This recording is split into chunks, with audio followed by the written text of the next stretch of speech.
Hi, this is your boy Terry. My username across the internet is Surpassinggoogle. And this is another video covering some aspect of legitimate illiteracy. Legitimate illiteracy is knowledge contained in the no books. By no books, I refer to the word no-books, derived from the down-to-earth spaces of Mama Earth. So most of this knowledge is not documented in books, and it is knowledge necessary for breakthrough in human. For knowledge to be made whole, there needs to be a revelation of legitimate illiteracy to complement the outer space knowledge that exists in the world, that constitutes world standards. By world standards, legitimate illiteracy is considered nonsense. However, where there's a revelation of nonsense, it's possible for there to be a sifting of so-called nonsense to find sense therein.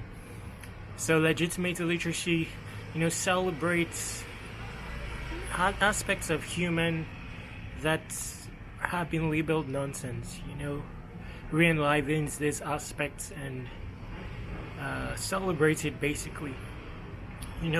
Virtues of human, like self-sacrifice, swag, presence, spirit, being, yes. Anyway, I digress just a bit. Anyway, today I'm going to be talking about, some aspect of legitimate illiteracy covering tears.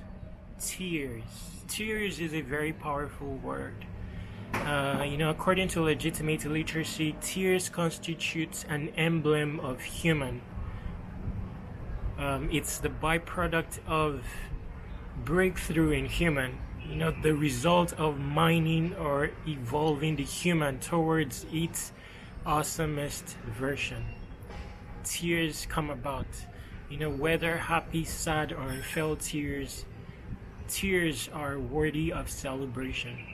By today's standards, tears are seen as nonsense, basically, tied mostly to discomfort, sadness, and, people are told to run away from tears in pursuit of happiness, but tears very much constitutes emblem of human. And there's something the world is still very novice when it comes to the complexest tenets of real life. Tears has a lot of context. There are many breeds of tears, many of which haven't been documented or realized, but exist. Looking at the world, they celebrate mostly tears of joy, but in many cases, when you look intently at what is called tears of joy, they aren't tears of joy in reality. Those are a standalone breed of tears. I'll create scenarios to explain what I'm saying, but it takes a legitimate illiterate to see these things and reveal these things. And a revelation of these things will, expand the knowledge that exists in the world and make knowledge more decentralized, available to anyone. Remove complexity from knowledge. Knowledge by today's standards have been made complex, unreachable, so that knowledge is sought after in outer space, basically. Yes. So, tears of joy. Many times when you see what is considered tears of joy, looking at the context surrounding it, these aren't tears of joy. That someone is beating preemptively, pummeled into redundancy, the entire shine of the human taken away from them, pummeled into half humanhood. Then suddenly, normal news comes about and it suddenly constitutes good news and sparks up tears, and then the world calls it tears of joy. These aren't tears of joy. These are a different breed of tears, undiscovered. I've not given it a name, but just know that there are different breeds of tears, way more breeds of tears than what the world knows of. There's unfelt tears. There are tears that never fall, but they constitute ginormous tears. They are just unfelt. Your eyes well up sometimes and tears never drop. But they're tears all the same. There's tears and laughter. Some people, emanate laughter like no tomorrow, but underlyingly, each laugh that stems forth from them is laden with tears, intense tears. When you're pummeled like no tomorrow. And many times these things are preempted, really. Curriculums of the world are placed to create this gimmick. And then they become the god as well when they set out en masse in the so-called motion to fix those tears. It's a cycle all along. Stare scenario of half humanism and hand-to-mouthism on purpose, then bring about products to eliminate tears or abate these tears that have been pre-organized. Now you attain the title of God, monopolize all the resulting revenue. Each human becomes a client, and a constancy in your creation of these scenarios keeps each human a client. Market the terminology of pursuit of happiness. People start to frown at tears, which in reality is an emblem of human breakthrough, related to breakthrough, and just want to pursue, mundane or temporary satisfaction of impulse. Yes. So many of these things aren't tears of joy, really. We need to label them. There needs to be new dictionaries to cover also the complexest tenets of real life. When you are beaten, for example, let me give you an example. Like, there are some nations where for example, they finish high school and they want to go to university, and there are barriers put in place, for businesses to thrive. After you do one exam, the university will set up another exam, for business sake. Then you have done it seven years, try upon try. The first time you did it with all your grind, all your tears, and then maybe there's some politics. These things exist in some locations of the world. You may not know of this, if you are from the West, but in some locations of the world, these things exist where your result is seized, or your result is practically not found. Then you are fed with consolation that year, and there are very beautiful terms. The entire community is ready to console you. They are put in place to console you, tell you tomorrow will be better, tell you these are world-renowned curriculums. Wait till the end of the tunnel to find light, whereas light can go right inside tunnels. Feed you consolation and hope like daily bread. Hope becomes something, more than what it is. It becomes a cycle. In reality, this form of hope starts to disgust, can constitute wickedness in reality. It's just like you are about to eliminate someone and you're telling him to eat. You're giving him all the burgers in the world. It can constitute mockery. But these things aren't known to the world. The dynamics of these things, these are complexest tenets of real life. So you do the first exam, they seize your results. You do the second exam, against mountains of odds, you look for money and everything. And what scenario happens? Maybe you fail. Let's say you fail. You can say that's on you. But sometimes, the systems in place, simply enables you to fail. Perhaps there's no transportation system. You get there late. The pen companies are using mediocre material to create low quality pen. Then you go to the exam center and suddenly you have to kickstart your pen. The paper that they give you to write your exam, you have to spend half of the paper kickstarting the pen because it wasn't writing. Then finally you fill up your paper, and then you are met, let's say coincidentally you meet with an angry professor or someone marking your paper, and he hasn't been paid salary for 5 months, and he sees that your paper has markings of a kick-started pen, and just becomes upset, or not upset, disgusted or angry, and just toss your paper aside, or puts -10 on it, and you end up failing. Or because the system isn't working to where professors are inspired to work or whatever, and it gives your paper to someone who employs someone without any education, gives him a guideline for marking it, and the person wanting in a state of hustle wants to mark like 100 papers in 5 minutes, just puts any mark on your paper, and you end up failing. Sometimes failure is not entirely failure. Yes, in today's world. Now, that's year 2. Third year, let's say you skip the third year.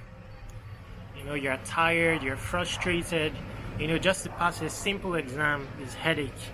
But the exam body sends you a letter, saying that, "Hi customer, we've not seen you for some time. Please, we know you to usually take our exam and to fail most of the time. So come and try again. No worries, there's a chance that you'll succeed." They send you a letter, inviting you. They give you bonus, discount on the form. So you purchase the form at 10% discount or 20% discount. That looks like hope, a restoration of hope, a good deed. In reality, it starts to look like a good deed. Oh my God, government is thinking of me and giving me 20% discount to redo their exam. Then your hope is restored again. You've once lost hope, it's restored again, and it's I wonder what word to use. Accentuated, exaggerated, with beautiful flyers, bonuses. You try the exam the 4th year, and then something happens. I don't know what happens, but let's say you fail this time. Now 4 years gone, and then the entire scope of the world markets, climbing a career. They tie security to education. Education is no longer for evolution in human. It's now to pursue an end, the end being money, while education becomes an indispensable means. Business.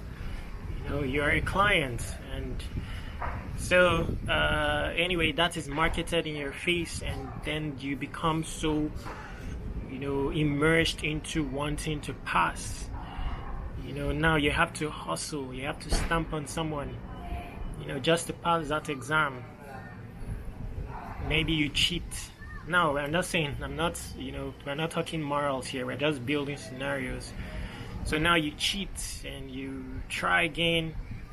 You cheated, you ended up copying the next person who, maybe doesn't know what he's doing, or you employ someone to help you write the exam and you end up failing again. That's the 5th year.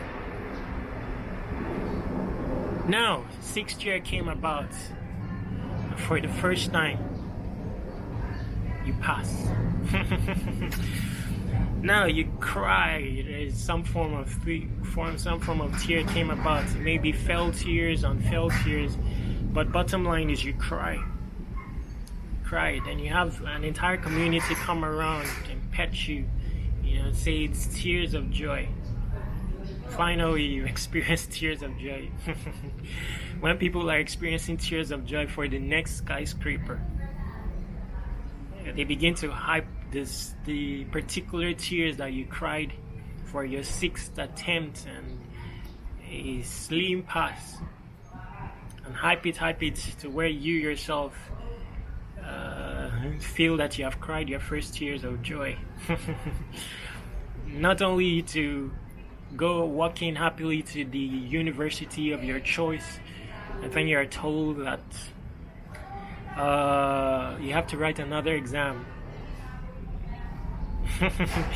So the school wants to make more business off of you, and you have to write another exam. Funnily, they will make the original government exam only valid for 1 year. So if you fail entry into university that time, even with your slim pass chance, you will have to write it again next year. So you go ahead and write the exam for the school, and maybe you fall short. Now you try and you're so disappointed, and you only have two choices when it comes to your university. You go to the other school, and they say that your score is very low. They may consider giving you, you wanted to do medicine. They may consider giving you Kazakhstan history as your course. And you know, some people, we have stubborn genes, and you know, you want, because of your DNA, your stubborn genes, you want your medicine. You damn it, and you want to try an exam again. You're entering the 7th year. Finally, you pass. You know, you pass all mountains of odds, and you know, let's say you end up with after all, let's say you end up with let's say English language. You cry some tears.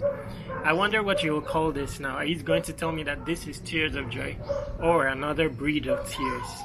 You know, and how about the so many unfelt tears without a definition, without documentation? You know, these tears never fell on for there to be any evidence, never dropped. You know, how about those tears? Aren't they tears? You know, what breed of tears will you call them? You know, the world likes to label stuff, but it's for business sake, really. You know, there's no middle ground. Middle ground don't sell. It's black or white. You know, because when you put humans in commotion, there's market, there's buzz in market. When you create a balance, in any industry, I'm telling you, even when it comes to knowledge, you create a balance. You talk gray, you talk colorless. Businesses won't sell. Humans will begin to garner value.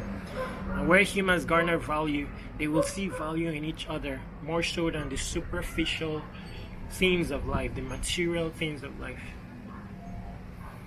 Yes. So, legitimate literacy is highlighting, in this topic, we're highlighting tears as a thing of beauty, nothing to run away from. You know, the creator puts it there for a purpose, and he values it. He puts it in a skin bottle and remembers it. You know, his son Jesus, about to resurrect Lazarus or attempt it, you know, with a measure of conviction that there's a possibility that resurrection will happen, he gave way to tears. He's a perfect man. No shame there. It's not evidence of weakness. It's not tied to discomfort. You know, en route, mining your human towards its awesomest version, there is bound to be many tears. Whether happy, sad, or unfelt tears, each should be seen as emblem of human and celebrated. You know, where humans have value, your tears will be valued. Humans don't have value in today's world, and it gets worse. The world is organized so that it removes value from humans. Very soon they talk of bots, aliens taking over. It's true. You know, that's how the working of the world is. The paradigms behind the dynamics of the world, that is how it is posed. It's inclined for outer space. You know, it seeks perfection. It seeks immortality, flawlessness, talented, geek, godlike. These aren't things of humans. Humans are mere dust. This is established. There will be a time when humans are attain perfection. That was the original purpose, but that's in paradise. Humans cannot rule each other. Governance is brought about, where some humans are the standard. And how do humans attain this standard? They simply complexify knowledge. Words still rule the world. Let there be light, and there was light. Now, when you take those words and give it your own definition, strip it off of all the context, strip it off of all the tenets, virtues of humans, strip it off of that, you complicate it, blur the world's mind's eye to, limit the perception of people, strip context from words. When you say love, for example, what exactly is love? Check the dictionary definition of love. Does it cater to all the context surrounding love? It likes to tag love as a feeling, and how much powerful than a feeling is love? How grand is love? When you see Jesus enter the temple and he takes a whip, and today they will say it's assault. They will call 911 quickly on you, or violence, like the world is not so violent, and hype it, and label it so that people can discuss and market sells. In today's world, you're having like 100 genders, just creating barriers, people enter into tension amongst each other, and that buzz, that rift, gives them something to revere. Reference is taken away from the supreme being and distributed among all these labels, and then market sells. Of course, when you have when you have 100 genders, you have 100 niche products to sell. It's scary where the world is headed. That's why I'm coming out. This is my purpose in life, and it's established. Reveal legitimate illiteracy so that knowledge becomes whole and balanced. People have more access to knowledge for the sake of their evolution. They evolve more and back towards the image of the Creator. They are retold of the Creator. And that's powerful, because there exists a Creator. And yes, there's so much rare intel in the hands of the legitimate illiterate. Illiterates today are labeled illiterates, seen as valueless to society. But each human has innate knowledge, even knowledge that the world needs a revelation for. Each human has particular knowledge necessary for the collective world to evolve, ingrained in their DNA, in their genes. They simply need to tap it, and reveal these things. But curriculums of the world aren't posed for you to mine of your human. It enables you to mine aspects of your human tied to flawlessness, godlike, like your brain, your talent, then labels every other thing. Literacy. You can't tell me that anyone is illiterate. Even animals aren't illiterate. They have the capacity for innovation, improvisation. There is no illiteracy there. And when you look critically at the world, the so-called illiterates are, when you do a reverse engineering of illiteracy, you will see that it has more complexity than the world standard of literacy. Where mathematical equation is so difficult, simply add some English into it and the once complex equations suddenly become non-equations. Many of the answers are in the first simplest, obviousest solutions, not in the nth complexest solutions. You want to know what is on Bingo's mind? Ask Bingo what is on his mind. Before you start going into outer space to become an alien apprentice, to learn what is on Bingo's mind. You want millions? Ask the bank manager, ask the next person beside you. Those are the first, obvious, simplest solutions, humanly exhaustible actions. Before you start stamping on people to climb a career ladder and attaining godhood when it comes to knowledge, or so-called knowledge, or so-called standards of knowledge. Go to the nearest ATM and type in $1 million there. Whether it's bizarre or labeled nonsense or labeled weird, it's a humanly exhaustible action.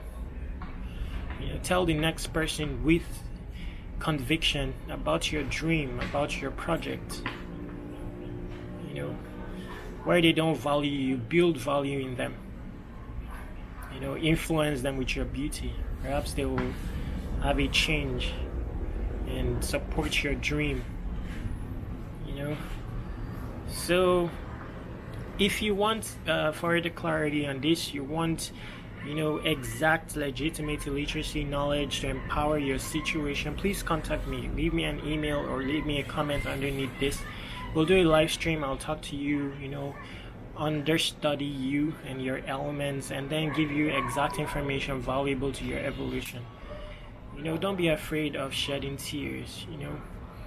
Tears is a byproduct of your evolution. It's not tied to sadness. Sadness is not something to frown at. It's translatable into things of good. Sadness is avenues for you to evolve in your human virtues, avenues to explore your human senses, avenues to innovate, improvise, explore, avenues to attain humility, to be redirected to a supreme being, avenues to allow for a measure of flaws, to allow for a measure of helplessness, so as to turn to the next human or to the creator. So discomfort is that should not stare you to satisfy your impulse instantly. Buy a beer. Of course, there's nothing wrong with that. But sometimes make these tears have essence. Let suffering have essence. At the very least, towards your evolution. Yes. So tie a prayer into your tears, apply your spirit, integrate it into your tears, and leave a prayer out there. It's very powerful. Cry for others, put them in your prayer and shed tears. Very powerful. Celebrate tears. It's not tied to sadness. Let's stop being clients. Let's attain full-blown humanhood. Many things are ordinary. And when you have seen many things become ordinary. And that's the essence of legitimate literacy, to open your eyes, enable you see many things. Then you will see that many things will become ordinary. Many things that are hyped, accentuated, and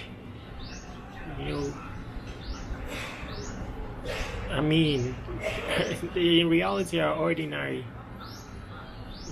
Not everything is about morals. Morals is grander than good or bad. There's so much tenet to morals than good or bad. Again, we spoke of the labels. Good or bad is good for business. A middle ground isn't. So, don't be fast about concluding when a fellow person is labeled bad. There's so much dynamics, and bad is not the only reason for you to refrain from a particular action. There should be other reasons, other barriers, else you will fall for temptation. If it is, because it is bad, I shouldn't smoke because it is bad. That's not enough barrier. There are other there are other tenets to your human that should prevent you from taking that step. Perhaps your self-pride or your reputation or your